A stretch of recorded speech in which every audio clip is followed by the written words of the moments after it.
जो जिनेंद्र भगवान का दर्शन है वह इस भव को तो पार करता ही है। सांवला जी इस भव को तो पार करता ही है, पर भव को में भी साथ जाने वाला होता है। रिंकू भैया, सचिन भैया, वह पर भव में भी साथ जाने वाला होता है। लेकिन कब?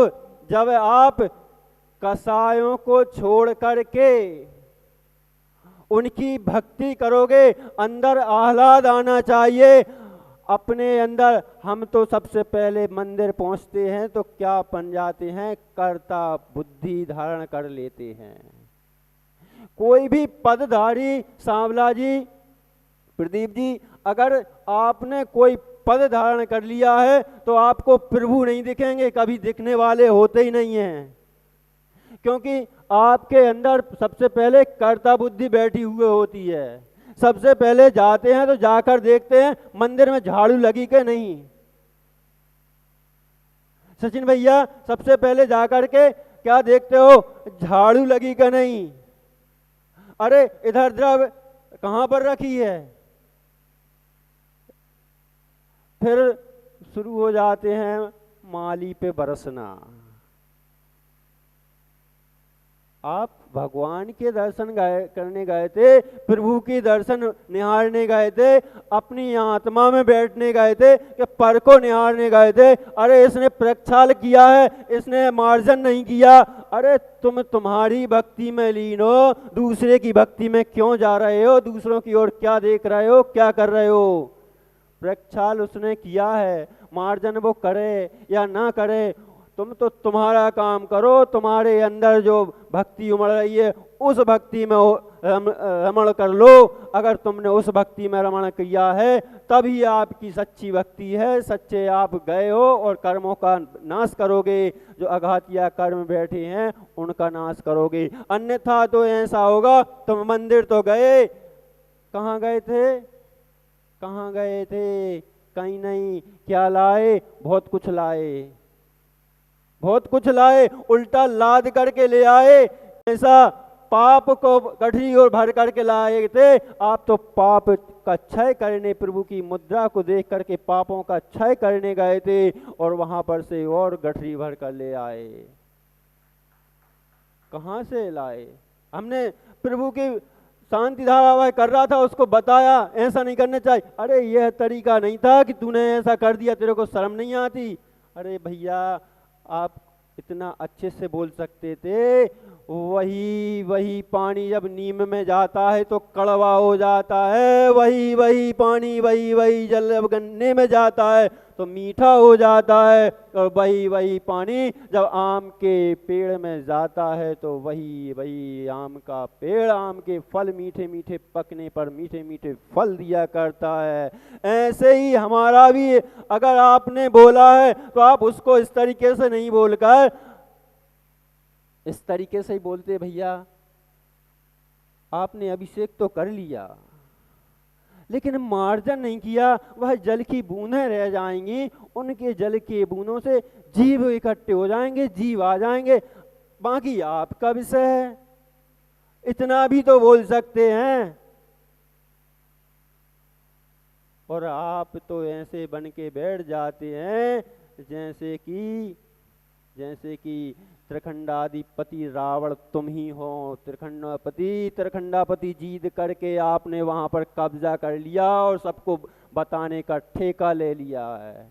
यह काम बताने का काम गार्ड करता है, जो गेट पर हुआ करता है, गेट पर बैठा होता है, वह बताता है अरे भैया तुमको इस मकान में इस जगह पर, बड़े बड़े जो मोहल्ले होते हैं उस गार्ड से पूछते हैं लोग कि भैया ये मकान वाला कहाँ पर है इस नाम का, तब वह कहता है अमुक अमुक दिशा में चले जाओ, अमुक अमुक गली में चले जाओ, इतने मकान छोड़ करके, और फिर वह फलान भी मिल जाएगा।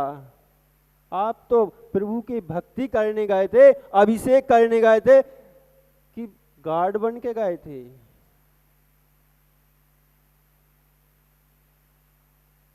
हमें भक्ति का फल नहीं मिलता, हमें भक्ति का फल नहीं मिलता प्रवीण भैया, हमें भक्ति का फल नहीं मिलता। इसलिए नहीं मिलता, आप तो स्वयं गार्ड बनकर खड़े हो। जब तक हम गार्ड बनकर खड़े होंगे, जब तक हम दूसरों को निहारते रहेंगे, दूसरों को दिशा निर्देश करते रहेंगे, दूसरों को बताते रहेंगे, तो हमारे अंदर भक्ति उमड़ने वाली नहीं है। क्योंकि हमारी जो भक्ति है वह प्रभु की ओर नहीं निहार रही। हमारी आंखें पर की ओर जा रही हैं, पर में निहार रही हैं, स्वयं की ओर नहीं निहार रही। जिस दिन जिस समय आप प्रभु को निहार लोगे, जिस दिन और जिस समय आप प्रभु में तल्लीन हो जाओगे, उस दिन आजू बाजू वाला कोई देखने वाला आपको दिखता भी नहीं है। कौन बाजू में खड़ा है, कौन आ गया, कौन चला गया, तब जाकर उस भक्ति का फल प्राप्त होता है। तब जा करके वही सामायिक है, उसी का नाम सामायिक है। जब आप प्रभु को देख रहे हैं प्रदीप जी, जब आप प्रदीप जी जब आप प्रभु को देख रहे हैं और प्रभु को देखते देखते प्रभु के और आकर्षित होकर के उनके गुणों का स्तुति कर रहे हैं, गुणों का गुणगान कर रहे हैं, तब जाकर आपकी सामायिक है, उसका नाम सामायिक है। कौन ने कितने फल चढ़ाए, यह गिनती रखने वाला गार्ड हुआ करता है। नितिन भैया गार्ड, आप गार्ड बन के पहुंच गए मंदिर। सोच लो हम किस लिए जा रहे हैं, प्रभु के दर्शन करने जा रहे हैं कि प्रभु को निहारने जा रहे हैं कि स्वयं आत्मा में जा रहे हैं। सामायिक चल रही है। आपने सामायिक की कि आपने को पर को निहारा, आपने पर को निहारा नहीं, आपने इंद्रियों के भोग उड़ के कर लिए। आप स्वयं को निहारो, स्वयं आत्मा की ओर निहारो, तब जा करके आपका कल्याण होगा।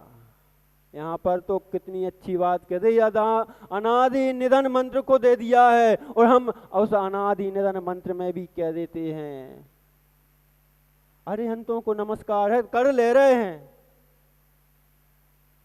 उसमें किसी एक अरिहंत को नमस्कार नहीं लिखा है, किसी एक सिद्ध परमेष्ठी को नमस्कार नहीं लिखा है सांवला जी। उसमें तो लिखा है अरिहंतों को नमस्कार, जो जिन्होंने अपने कर्मों का हनन किया है, चाहे वो एक हो चाहे 24 तीर्थंकर हो, ऐसा भी नहीं लिखा। जितनों ने भी अपने कर्मों का हनन किया है, उन्हें अरिहंतों को नमस्कार कहा है उसमें। और हम पहुंच जाते हैं, हमें तो पार्श्वनाथ प्यारे हैं, हम पार्श्वनाथ को ही नमस्कार करेंगे, बाकी के नमस्कार नहीं करेंगे। अनादि निधन मंत्र कहते हैं। बहुत से शंका करते हैं मंत्र कब से है, लमुकाल मंत्र कब से है। अरे तुम्हारा क्या, तुमने कई जन्म ले लिए होंगे, कई जन्म ले लिए होंगे, उस जन्म में भी आपने उसको क्या किया होगा, जपा होगा। यह अनादि है, इसको कोई बनाने वाला आज तक हमें समझ में नहीं आया, हमें शास्त्रों में पढ़ने नहीं आया कि किसी ने बनाया है। हमेशा शास्त्रों में यही लिखा आता है अनादि निधन मंत्र है। और उस अनादि निधन मंत्र में न पार्श्वनाथ को नमस्कार किया है, न महावीर स्वामी को नमस्कार किया है, न आदिनाथ भगवान को नमस्कार किया है, न बाहुबली को नमस्कार किया है। उसमें तो लिखा है जिन्होंने अघात या कर्मों का नाश किया है, उन सभी भगवंतों को मेरा नमस्कार हो। सिद्धों को नमस्कार, जो सिद्धत्व को प्राप्त हो गए हैं, उन सिद्धों को नमस्कार। किसी एक सिद्ध का नाम नहीं लिखा है। हम पहुंच जाते हैं,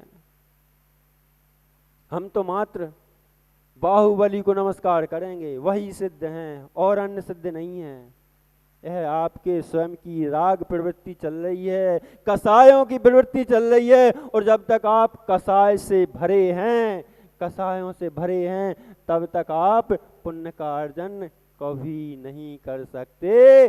कसायों की हींग लगार, अगर कसाय की लगार आपके अंदर लगी है, वह हींग अगर आपके अंदर हींग रखी है डिब्बी में और डब्बी में रख करके निकाल दी, तो उसकी खुशबू जरूर ही जरूर आएगी।